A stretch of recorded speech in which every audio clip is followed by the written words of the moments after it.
She's raising hell and challenging the perspective of the everyday creative. In this episode, I'll be talking with Carolyn Gray on the importance of finding your voice. Welcome to Composition. Carolyn, thank you so much for coming, girl. Thank you for having me. Yes, yes, yes. So, for the people who don't know, who is Carolyn? What she do? What you be into? Where you located? It's a lot. There's a lot going on. You like so? It's a scroll. I'm gonna give him pick. It is a scroll. I'll tell the people. You want me to tell the people? Tell the I'll people. tell I the mean, people. I think they ready. Oh, Jesus. So I'm Carolyn Gray. Hi. Originally, I'm from Baltimore by way of Aruba. I did grow up part time in Aruba because my family's also from there, my mom's side. But I've been in New York for the last 16, 17 years. And I've had a career in luxury fashion, into wellness and fitness. And now I own my own CBD brand called Noir Bud. Not too long ago, I also created an online boutique called In the 808. And throughout both of those businesses, I do tend to dabble in a little bit of a brand influencing situation. I also help creative directing with other brands, help with photo shoots and styling, and even I did last year, and I'm trying to figure out a way to bring it back. I did the Move, which was a large accountability fitness circle for people who just needed literally a buddy to make sure that they got up and moved their body, which is a big deal for me. So, yeah, I love people. I love to laugh, and Yeah. New York is a big old space to do that in. So, You have quite a few businesses under your belt. So I tried to find out which one came first. You know, Instagram don't really say dates. They say like 63 weeks ago. I don't know what that means. So rude. Just say the date, Instagram. Geez. But which business came first? Was it I believe I'm saying it right. Nope, no, I'm not. Noir Bud. Noir Bud, yes. Noir Bud. I feel like I should be holding some a fancy drink as I say it. Yes. Noir Bud, or was it in the 808? Because I feel like real like street vibes when I hear that. Listen, I feel like in the 808 was a brand I've always thought about. Like I remember sketching up designs and stuff, which eventually that will become part of the business long, long days ago. But Mm-hmm. Noir Bud was the first ever business that I like initiated, started, created the S Corp and put out there. And that was basically 2019. I Okay. started the business Oh. and it really just kind of rolled on into 2020 and just kind of took off. Do you have a particular like favorite like of a product that you made or like your first baby like this the one that started me off the game? Yeah, I definitely do. So in Noir Bud, there's a topical treatment that helps with arthritis, muscle tension, if you have migraines, or Mhm. if you have cramps, and it's called the Recover Bomb. And I Oh, have it in a tin mechanism that you could scoop out of or roll on form. oh, And that was the first product that I kind of made by accident. Like I started off Noir Bud wanting to do gourmet treats because I felt like a lot of people would do like, cannabis treats. And I'd be like, what is that? What is that? Why does it look like that? Why is it packaged like that? they It do look, some of them do look scary. right? Like, why is it in a regular sandwich bag and it's $30? Like, what is you doing? It confused me. So I was like, I don't like that. And I want it to look better. So I Yeah. made gourmet treats from like, bourbon Rice Krispie treats and Mm. shortbread cookies and stuff like that. And I was playing with the actual cannabis flower.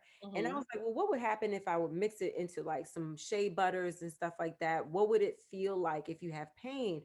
So the next day I took it to the fitness facility that I was running at the time. And I gave it to some of the trainers that I know deal with daily aches and muscle tensions. And they were like, what in the magic butter is this? Like, hold on, bitch. Like, We like this. This yeah. little thing So ain't no more that ash. it was and then I also took it home Mm. to my aunties who have really bad we have arthritis on my father's side of the family that is like ridiculous, and it Wow. brought their pain from a 10 to like a 5-4, which is a big deal for someone who deals with pain every single day. So Hmm. that is my like real favorite. Like I use everything, but like that is my actual favorite that I use several times a day. Wow. That's great. Those beautiful accidents. I think it's such a testament to entrepreneurs or any creatives that are just, I was just doing this even to just get through something, and it turned into something that it resonated to so many people. Like, wow, that is so crazy. Was entrepreneurship always a path for you? Or was it more like, I could just I like wearing pretty stuff, and New York seems like a cool place to go to do it, and I'm gonna just try that. You know what's crazy? I didn't really growing up, I did not know that entrepreneurship was an option. Mm, However, being blind or just like having something right under your nose, my father had his own business mm, called Inside the Gray Zone. He's a photographer in Baltimore, and he had a huge photography studio, which I know like right at the heartstrings. And I grew up in that space where I was around, models and big setups and like just, guerrilla style photo shoot also, and just going on site with him to different NAACP situations or marching, things like that. So I saw what it looked like for someone to have a creative bone in their body and to flex their muscle around entrepreneurship was through my father. mm. And my mom is a respiratory therapist, and she is such a hardworking, like this woman, if she's not at work, she's like, I don't know what else there is to be done because We need to I'm build not, this wall. Let's build this wall, get the she's cement. like, I gotta go to work. Y'all getting on my nerves. Like she was always Wow. working. So Mm, I think together I didn't realize that up until, the last couple years, I'm like, damn, I always had this in me, but I mhm. didn't realize it was an option. Yeah.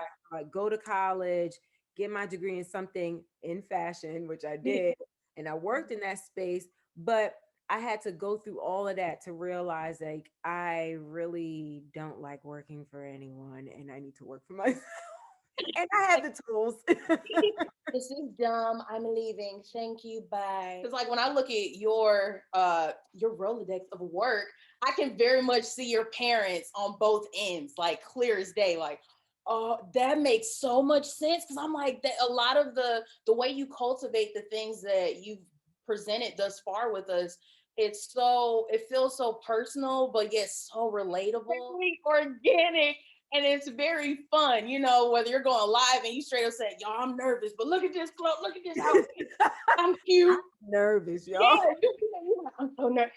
And so, you see this evolve, and you're like, for me personally, I'm like, I'm not alone because I can be weird and wear cool clothes and do all the other weird stuff, Yes. and it don't matter. Yeah, yeah. So that comes through so strong. So when do you feel like you found your voice throughout your journey thus far? Like, was there a pivotal moment to where you like, you know what, or was it like,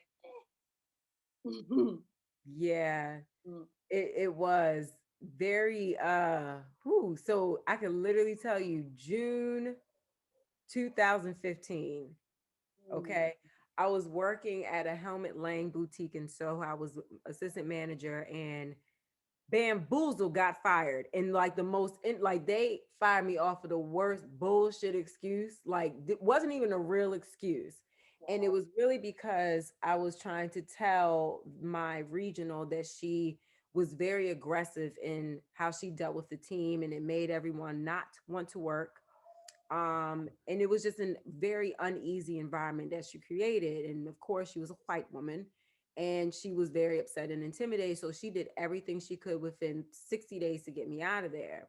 Oh, And the HR woman was an African woman.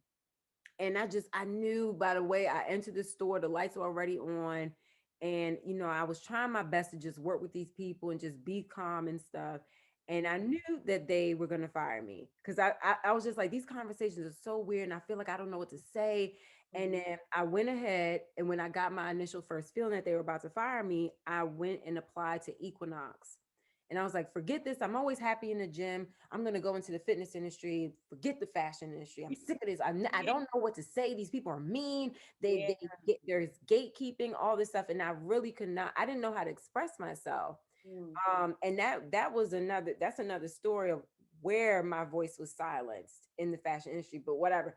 So when I knew that they were about to fire me, I walked into the store. They were waiting for me, and they were like, "Sit down. We have to." I said, I don't need to talk to you. Just tell me while packing up. Tell me what it is." And they made me so mad. I started throwing magazines at their direction as I'm putting my things away. I lost my damn mind because I said, I feel like I've been enslaved in this world for so long. And you know what? I knew y'all were going to get me. And that's why I got a salary that's double this. And I start in 2 weeks, vacation for me. And y'all ain't shit. Y'all ain't never going to be shit. And I said, God going to get y'all tenfold. And the weirdest thing is when I said God going to get you tenfold, a Mhm. white cockroach came out of nowhere where we were in the office, and it went towards them, and these women lost their damn minds. And it was from that point I said to myself, I will never allow anyone in a corporate setting to make me feel small ever again. I will Mhm. never let someone be 10 steps ahead of me. And while I was at Equinox, I was around a lot more like real jockey male energy. So that also was just like, no, I put my foot down. I might be a small lady, but y'all gonna hear my ass. Right. Right. So that 2015, the summer of 2015 was literally the breaking point where I was just like, enough is enough. Mm. Y'all gonna listen, and I'm gonna take charge of my career. So that I Wow. will never forget that shit. Oh no, I won't now either because I. Mhm. And they got fired. They got fired after me. They asked for me to come back. That's how wrong it was.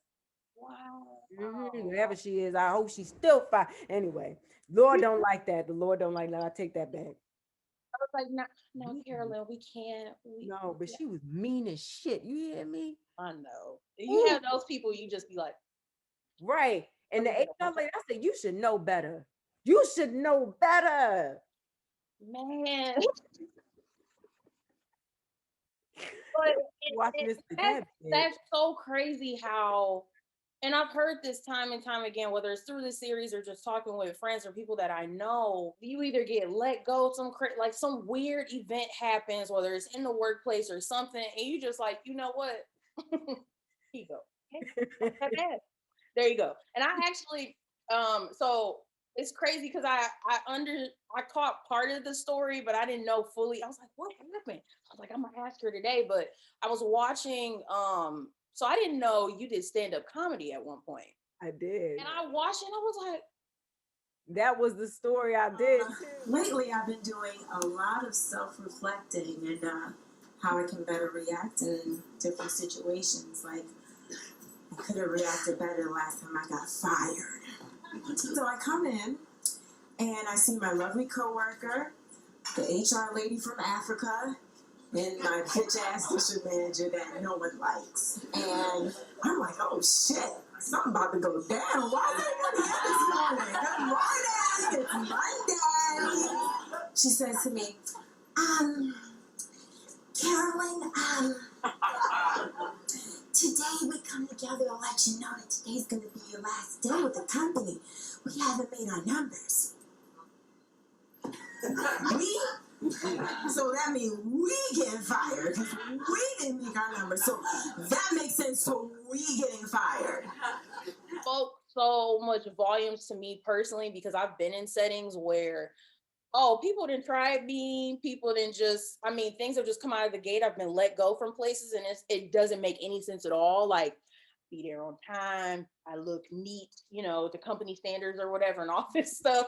and That you man. know, and so I could, part of me could somewhat still see the pain in that moment when I was hearing you say, like, share the story, but I also could see the glimmer of hope that, like, when I watch this like 5 years from now, I'm a bad bitch. Like, you know what? I should start telling my stories like that. Like, y'all won't believe what happened to me. But, I say that to say when I was watching the stand up, I was just like, I don't even know what the full story is, but I know it was some craziness that uh the mixture of like trauma, but also like why, like God, why, like I'm trying to make something happen, and I'm really trying to put my best foot forward, but these people trying me now.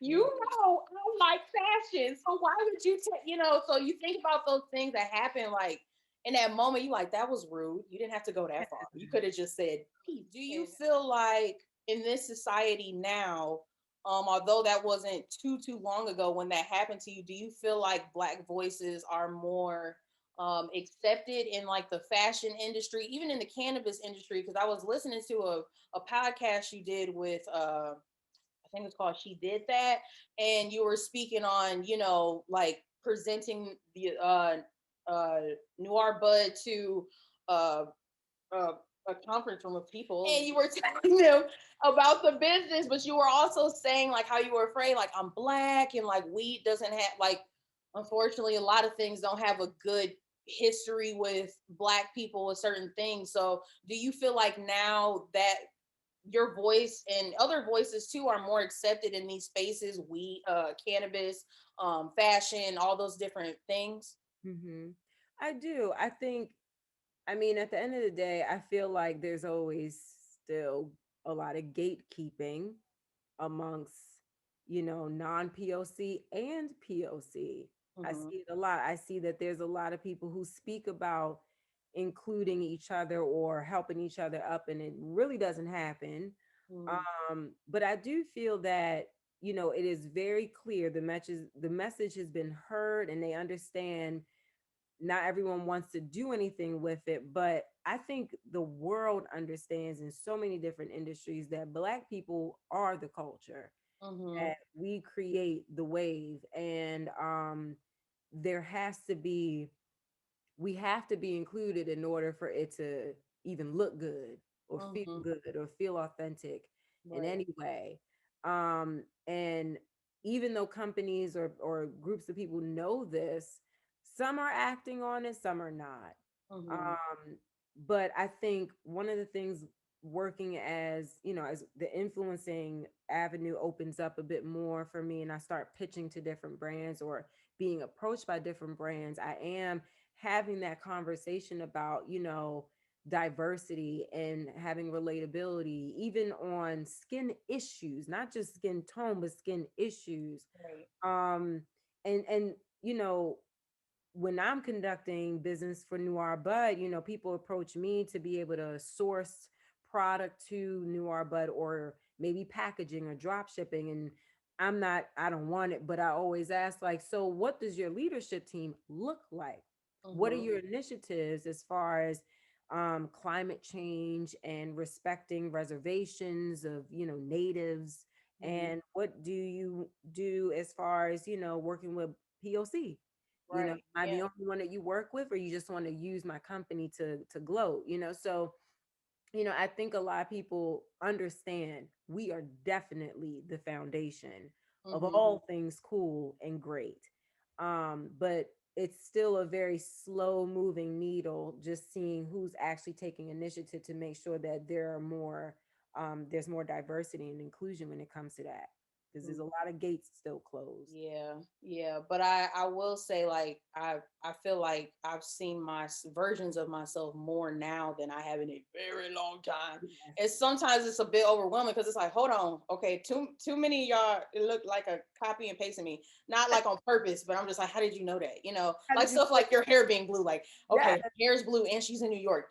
She doesn't even know, like that's my dream, like blue fro, okay, New York. I don't know what I'm doing there, but I'm there. So, you see stuff like that, and you're just like, wow, okay, okay. I'm seeing a bit of a shift here. We still got a ways to go, but I'm seeing the shift. I'm seeing a shift for sure. What has been your proudest moment through your entrepreneurship journey and like learning the different things that you've learned thus far? Now I'm in a phase of entrepreneurship where I've realized I've thought about quitting so many times. And like every time I'm about to, something comes to confirm it to not quit.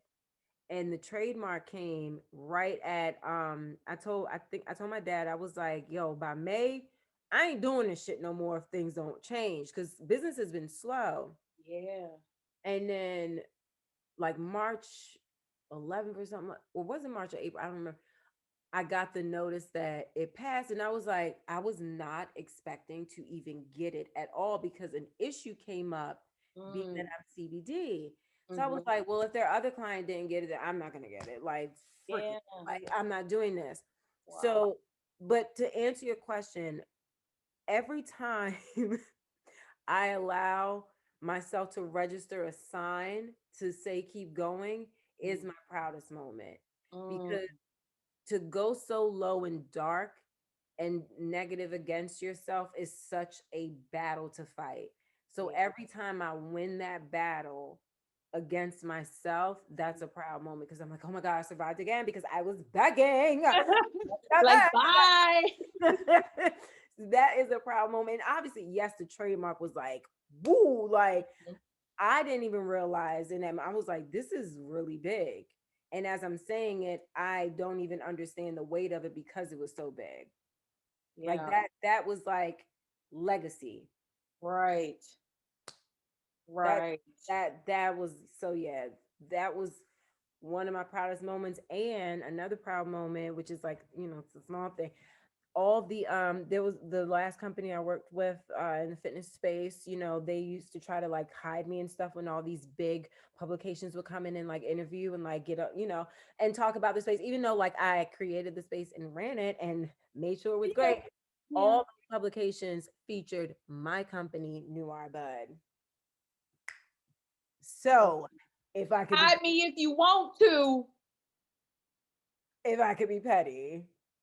We love it. We love it. We love it. When you try to, and that what's so crazy about that, and when those things happen, it will regurgitate itself in any story performance. Like, no, but like I'm trying to grow. And you like, no, just stay down. No, I'm trying to grow. And it's like you can't, whether it's other people, yourself, you're like, I don't think I should do this yet. God be like, oh, that's funny, because you doing that. Right. And That's when you're trying to hide, oh, God gonna be so like, no, I so I'll bet put you. you in the front row. Yeah. What time Yeah. is this? Right now. Right now. What were some Right. of the challenges that you faced in the beginning? Because I also feel like oftentimes people just kind of see like a surface thing and they're just like, man, that's cool. Like, how'd she do that? But no one knows, no idea. I mean, we've said it before, like some days you just like, forget this. I don't want to do this no more. And then other days it's just like, like you have a whole week killing it. The feeling of chaos, Mm. the consistent feeling of chaos. And I was just like, why do I feel like I can't finish anything? Like, and it was because I didn't structure my schedule. Mhm. Another thing that I ran into was working with certain people that were not doing their job right. And here's the thing, I'm big on taking accountability for my part. Mhm. So if I'm working with someone to help me with like my banking and accounting, I'm going to ask you as many questions as I can to take ownership of whatever I need to do to make your job easier, but also learn what it is that you do for me. And Mhm. if you running around and doing circles and not explaining shit right, and then you filing shit wrong, and I'm just like, okay, who am I crazy? Because I thought I asked, and then my notes said verb, but the Yep. email, hold up. So it was a lot of this going on. Mm. So me taking a step back and realizing like what can I have done better in this situation? Where can I take ownership? And Mhm. if I cover my bases 3 times, because this is the type, I'm weird like this. If I triple check my shit and Mhm. it's still like I did the best that I could do, Mhm. okay, you know what? Then you're gonna go over here and you're gonna stay in that pile. Yeah. And we're gonna ask who else is a pen, and then we're going to get through that. And it was just realizing the reality of Mhm. my situation and saying to myself, you know what? You doing too much and you need to sit down and really categorize everything, because if you don't, you just going to run into a wall every single time. And in entrepreneurship, you're never going to stick with the same formula you started with because the times and everything else changes. So you have to just figure it out. And Mhm. it's okay if you have to sit back for a week and be like, or more, and sit back and just be like, okay, what's happening here? What Mm-hmm. do I need to figure out? What do I see here? Mm-hmm. It's ever so changing, and I Mhm. think people think like, oh, you still using the system that you did last year, and it's like, nah. See, what had happened was the No. world changed, and it's constantly changing. And you have to be. I was just talking with a friend of mine about this the other day. You have to constantly, be learning something, even if, like you were saying, asking the questions of if you asking people for help. Okay, at, get through as many questions as you can so that you can fully understand what it is not only you're doing but what they're doing as well. So Right. that way when you get to a point of, oh, you can buy my company, you know what you what you selling, what you giving them. Because otherwise, I mean, you could easily sell somebody some shit and don't even know it and be like, wow, that's 100%. so did you find like did you reach out and have like mentors, or did you just start to outsource and say, okay, y'all do this, I do this? Because I think it's one thing to do all of the things, and it's another thing to literally work yourself to the bone or like overwork things and you cannot breathe. So do you have any mentors or anybody that like helps you or that you've outsourced with? Yeah. The Mm, funny thing is, with one situation, I went to the people who helped create one of my products, mhm. and they're not POC. And I was just like, I don't want to ask them. I don't want to. Hi. So question, who do you use? Could you extend the contact? And it was like very easy for them to Yeah. help me meet someone that helped me with one area of my business. So, business partners is Mm, one way that I found myself out of one hole. And then realizing also not only mentors and business partnerships and just asking the question, mm, asking people, well, what do you use? It's very simple and you could yeah. figure out so much from that. When it came to the video work that I do, like I record everything, I edit everything that I do. I Mm, simply went to a videographer that I know is too busy to work with me. And I was like, how would you go about doing it? I really asked, and I said, what would it take for like someone to be able to work with you? And he was like, you know what? For what you're trying to do, what I suggest is literally taking a camera and getting a stand and going around by yourself and doing it. And mm. at first I was like, so you saying you don't got no time for me? Like I just. But when I went home and I sat with it, I was like, I got a camera, I have a handle. I guess That's that a is just phone. right. I have a phone, literally. Can't believe. And okay, let me just try it. And that little piece of just like advice really just took me off. And then I started to get more comfortable using systems. So, like, even though I still do a lot of the work on my own, Mhm. I think what helped me figure out new formulas and new systems that takes a lot more stress off my chest was Mm, just asking people, how do they get along? mm. Instead of being prideful and being like, well, if I ask, they're going to know that I'm failing in it, Yeah. which Yeah. is what we don't want people to think. But it's not that we're failing, it's just that something we need to learn. Yeah. We need help. You've created various forms, I feel like, of yourself. Like there's very much like layers to Carolyn in the best way, right? And so how did okay, so we understand like how Noir Bud came about, right? But where did, and I know you mentioned a little bit about like your dad and like the background with that, but like where did In the 808 come from? And also like the name too, because I like the name. Well, I've always wanted to have like a fashion boutique something. Mm-hmm. And a couple years ago, I was sketching designs of what I wanted to look like. So really, In the 808 was started in a rush. I'm gonna be really honest because last year, all the business that I did and like the tax situation that came about from it, I owed so much. So I was like, I need to have a secondary business to help me with income. And what else do I know best is fashion stuff. So I started to wholesale pieces and I created the boutique really quickly. However, in the 808 means in the gray. 808 is a color code, one of the color codes that stands for the color gray, which is my last name. And my father, at one point, he had a business entity called Inside the Gray Zone. And I always wanted to create something like spinned off of that. So I Mhm. was like, I want to do something that does honor the last name of my family and my father and all things that he showed me in the world of fashion. Cause he was an editorial photographer, but he did a lot of like fashion shows and all the models and stuff like that. Very glamorous life, honey. Very glamorous. It looked glamorous, right?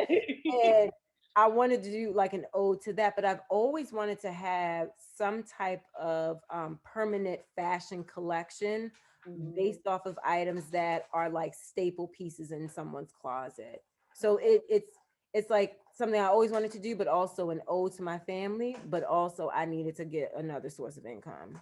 There's a quote that you have on your site that I really love, and it says, "Style is a representation of who you are, how you feel, and how you see the world." And I feel like when I step into the 808, it feels very personal, but it also feels very cool. I like the mixture of like colors and textures that you do, but I also love that even though I may not have that particular budget, I'm like, I bet y'all if I go to Goodwill, I could look like the knockoff version of Carolyn. Watch me, like y'all not ready. You know, so Yes, it you can doesn't try. feel like, I feel like oftentimes when you watch other, and that may not be their goal, but when you see other like fashion spaces or people who are like fashion influencers or whatever, it's like they be like, click the link in my bio to purchase, and you like, I already know that thing like $5,000, and I'ma just pray, and I'm gonna put it on my what's it called, my not my mood board. Yep, I'm just gonna put it on my wish list and let it sit in the cart, and we gonna pray. You Yeah. know, so I feel like you have a beautiful mixture of that. Did you always feel like you had this cool particular style, or was that something that just kind of developed over time? I feel like my style is forever changing and evolving depending on what I'm going through, my money at that time. And, but I've always known that I wanted to curate a specific type of style and wardrobe that is like timeless, Mhm. but still very edgy. And I think the best times that I've had working in the industry before this was working at Barney's for a small amount of time. Working at Atrium was like a pivotal like experience. I got fired from there twice and like worked there 3 4 times like, but I saw so much of like the music industry and the fashion industry and like the Soho vibes, and that was really a big build on who I am today. And also when I was in college, I had a mentor who was still my mentor and big sister, Nadia Spencer, who she's a big production guru. She had connections all over the world. Like, I'm not talking China, I'm talking like Peru, Kenya, parts of India, where she was getting the most luxurious fashion products created for the brands that she worked with. And working with her, tall, beautiful Amazonian looking black woman, okay? With a like voice, like just her voice alone was like the Yeah, entry to the room. You know what I'm saying? So right. she made it seem so easy to have a voice in the fashion space. And Hmm. working with her was really beautiful. And just seeing her do her thing and be unapologetically her was also beautiful. Mm. So those were Barney's, Atrium, working with Nadia, like those were pivotal moments for me and like my growth. To me, I just feel like overall, it very much feels like a collective. Like I feel like your, I feel like I've walked into a giant bougie apartment, or like some luck underground, like invite only type of experience. And there's fashion. You can also get treats and get high while you look at the fashion, but then you can also read these pieces about like how you conquered the world, and how you, and you're very like in these black and white, moments, and the photos are like very blown up. Like I've seen it, right? I've seen it. And so I'm just like, oh, Carolyn, You're just, so just silly. tell the people that you talk to me, please. Just name drop me, maybe. I would love it. Thank you. Yes. Oh, I love a good old British accent too. Yeah, just drop it, and I'll have my tea ready because I really do drink it. So, I see I see you in all those spaces. I definitely appreciate the authenticity that you bring time and time again, whether it's with a real world experience or even something you watching, talking about people wasting cake and what's the point of it. Oh, Um, baby's cake, cake. Come on now. Wasting all the cake. you Unless know, it's dry and it don't taste good, you need to say that. or you showing off the different lipsticks and saying it's giving. I feel this. I Ooh, this love, feel I love wasteful. their I can be lipsticks. soft and transition. And I'm like, I feel that too because I be thinking like it's crazy. It's like a lot of the thoughts that like I'll have watching people do their thing. I'm like, man, do they ever feel wasteful or do they ever feel this when they do it? And the fact that you literally say it as you're going through each one, it's like, I'll just live here for a while longer. I love it here. But yeah, so I really enjoy your authenticity and the range that you go to. I appreciate you just reaching out and just your questions. And I think you definitely have a way of helping somebody remember their why in the process. You never know when you catch people mentally the day of these types of things, but like this was very helpful in like the why finding again, Yeah, we yeah. get lost from it often. So it's like when you get questioned about like why do you do this or how did this happen, it's just like, I came a long way, goddamn it, and I'm proud. That's a powerful thing to gift. Yeah. So as a takeaway Mhm. to end, what are how would you describe yourself or your businesses or you as a whole collective in 3 words? I want to say like something funny because I be having fun. Yeah, like listen, resilience is the only way to stay survive, like to survive in all these things that you have to go through as an entrepreneur. Dynamic, you just have to figure out different ways and just be profound. Make sure you're always connected to your reason why and not lose sight of that. Don't let like the glitz and glamour, sway you, but to stay strong and to make sure that you're always going with the ebbs and flows, and being authentic. And I think that's the authentic would be a fourth extra word. That's the other part. But Yeah. fun is definitely in there. Like that fun. I like to laugh. Yes. You have to have fun. Otherwise, it's like, what are you doing it for? Right. Like I like as much as I want to be like, you have to be serious and you have to do all day. Nah, like I be liking to laugh, y'all. I do too.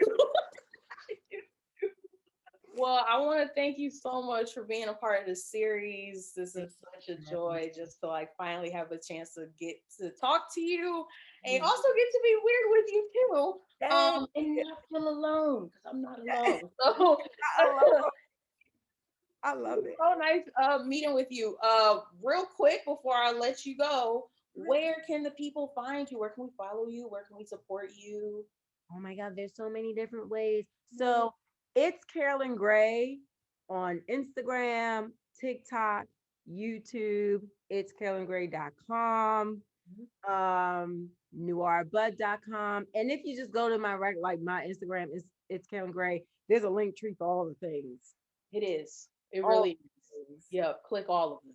You'll Never go. get lost. All the things. So I appreciate you for sitting down and talking with me. I hope this connects with somebody who is quirky and weird like ourselves, and encourages them to keep going. Because this path is not easy. So I will let you go, and I will talk to you later.